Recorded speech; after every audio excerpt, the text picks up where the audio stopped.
President-elect Ruto, welcome to the program. Thank you very much, Christiane. Now, in a few days, you're going to be inaugurated and you will take office. It's been a pretty bitter, divisive, and in fact contested campaign and result. It did go down to the Supreme Court. And you've now been congratulated for everybody abiding by the Supreme Court decision and because there was no violence. How do you take that, the fact that Kenya has become so known for violence around presidential elections, that this is somewhat of a pleasant surprise? I think it speaks to the heart of the maturity of the democracy of our country. No citizen, no leader wants their country to be famous for violence. And as the people of Kenya, we have raised the standard, I think, in our continent, and we have raised the standard even for ourselves, that we can go to an election, we can decide who our leaders are, and the next day we can go back to work. That is the standard we have raised for ourselves as the people of Kenya. I am very proud of it, and many, if not all Kenyans, are very proud of it. And what happened in the past was a slip. And we have gained our balance. And I am very confident going into the future, the next election will be better than the one we had this year. So again, it's very good to hear you say that, because the last one in which you said there were challenges and mishaps, and you called it a slip, what happened in 2007, 2008, more than 1,000 people were killed. So it was a pretty big disaster. But still, your election is very, very narrow, the margin of victory. And you're going to presumably, like all newly elected leaders, want to try to unify the country. Is that possible, and how do you plan to do it? Well, part of the challenge of leadership is reaching out across the aisle and building alliances and building networks that would help bring the country together. I have already reached out to my competitor, the former Prime Minister. I am very confident that we are going to agree on a mechanism that would allow those of us who will run the executive to do it in a manner that our competitors on the other side, running the opposition and providing oversight, will do their work so that the people of Kenya can reap the benefits. So let me ask you this, Mr. President-elect. You say that, you've reached out, your opponent, the former Prime Minister, has congratulated you. But your own boss, the outgoing President Kenyatta, to whom you were deputy, supported your opponent. He didn't support you during this campaign. And so far, we don't know whether he's actually congratulated you or not. Has he, President Kenyatta? When I decided to support President Uhuru Kenyatta for 10 years, I did not give him conditions on him to support me. And he's an adult, and he can choose and make decisions like all adults on who to choose. And I appreciated when he decided to support somebody else. I did not take offense, although I had supported him in the past. I have won the election. That is what is important. Did he congratulate you? That's what I want to know. Anybody, whether they supported me or not. Unfortunately, President Kenyatta has not seen it fit to congratulate me, but I think that's fine. I mean, maybe he's a bit disillusioned, or maybe he's unhappy that I defeated his candidate, but that is the nature of politics. Mr. Ruto, the perennially troubled Somalia, we've already heard that, famine could be knocking at the door there. We know about the terrible food insecurity that's been exacerbated by the war in Ukraine, Russia's invasion, and its refusal up until now to allow grain to be dispersed where it should be. What are your concerns, first and foremost, about Somalia? And then I'm going to ask you about whether you've received any grain shipments. Somalia is a difficult nut to crack but we have confidence that the newly elected president in Somalia, who has worked with us before, we are looking forward to working with him and with the international community so that we can square out the challenges in Somalia, make it possible for Somalia to take care of its own security concerns. And I agree with you, we have a serious challenge of, I think, brought about by climate change. And I was speaking to some of the leaders of northern Kenya this morning, and they have lost pretty 40% of livestock there.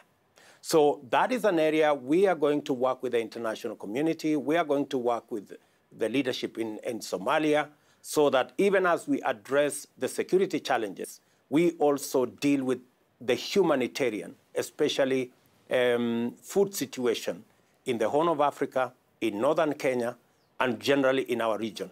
Mr. Ruto, you also face, according to the International Meteorological Association, Kenya faces the worst drought in some 40 years. And we know how terribly climate change is ravaging many, many parts of the world, including Africa. But I also want to ask you to be on the record. You know, the African Union chief, when he came from meeting President Putin and asking him, you know, about this grain insecurity, came out and basically was neutral on it. I mean, he took Putin's line that it was international sanctions that were to blame, that it was everybody's fault except Russia, when we know perfectly well that that's not true, that no international sanctions affect the delivery and the export of grain from either Russia or Ukraine. What is your position on this? Are you clear about why you're having a problem in this regard? I do not think it helps any situation, finger-pointing and blame game.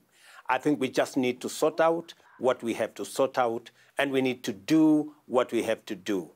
I would encourage that instead of the finger-pointing and blame game as to who is the responsible for what, we should sort out collectively as the international community the conflict in Ukraine so that whether it is that conflict or it is whatever else that is responsible for the shortage of grain, we put it behind us. I would be part of the leadership that will work with other partners in the international community for the resolution of the conflict in Ukraine, and so that we can get on with doing what we are doing, because climate change is already a big enough problem. I do not think blame game would help in that equation. I want to talk to you about a specific, human rights situation in parts of Africa and including in your own country. You yourself gained worldwide attention a few years ago when you said there was, quote, no room for homosexuality in Kenyan society. I want to know whether you still stand by that. We have Kenyan law, we have Kenyan constitution, we have our tradition, we have our customs. We will continue to respect other people's customs as they respect our customs and our tradition. I am very clear that we respect everybody and what they believe in, but we also have what we believe in, and we expect to be respected for what we believe in. So before I ask you to flesh that out and what exactly does it mean, I want to play you what President Kenyatta said to me about this issue. I will not engage in a subject that is of it is not of any major importance to the people and the Republic of Kenya. This is not an issue, as you would want to put it, of human rights or this. This is an issue of society, of our own base as a culture, as a people, regardless of which community you come from. This is not acceptable. This is not agreeable. So he's basically saying homosexuality is not agreeable. You've just said that you're kind of trying to thread the needle, that the law says one thing, but you respect everybody's rights. Will a Ruto administration crack down, like many other leaders in Africa, on the homosexual LGBTQ community, or will you allow them their human rights and their civil rights? I think on that subject, President Kenyatta was spot on. We do not want to create a mountain out of a molehill. This is not a big issue for the people of Kenya. When it becomes a big issue for the people of Kenya will make a choice. As it is now, we are grappling with 5 million young people who do not have jobs, 4 million people who are hungry, and that is my concern. That is the focus of the people of Kenya at the moment. When the issue you have discussed about homosexuality and the rights of LGBT will come, the people of Kenya will make a choice, and we will respect the choice of the people of Kenya. For now, Christiane Amanpour, let us focus on the real issues that affect our people.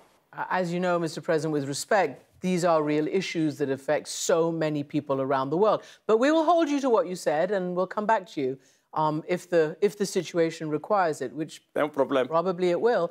But let me ask you this then. You mentioned the cost of living, the pain of the Kenyan people, like so many others around the world. There's so many reasons for it. You yourself come from a pretty hard scrabble, rags to riches background. You called yourself and your road to success like the hustler. What do you mean by that? Give me a little bit of your own background and what you think positions you and places you for this particular job at this particular time. Like America, it was called the land of possibilities. Kenya, with my candidature and with winning this election, the child of every Kenyan can know that they can live their dreams and actualize their dreams irrespective of whatever background they come from. And we are elevating Kenya to the next level, that ethnicity cannot be a barrier. Your social status cannot be a barrier. The religion you profess cannot be a barrier. That's all my candidature speaks to.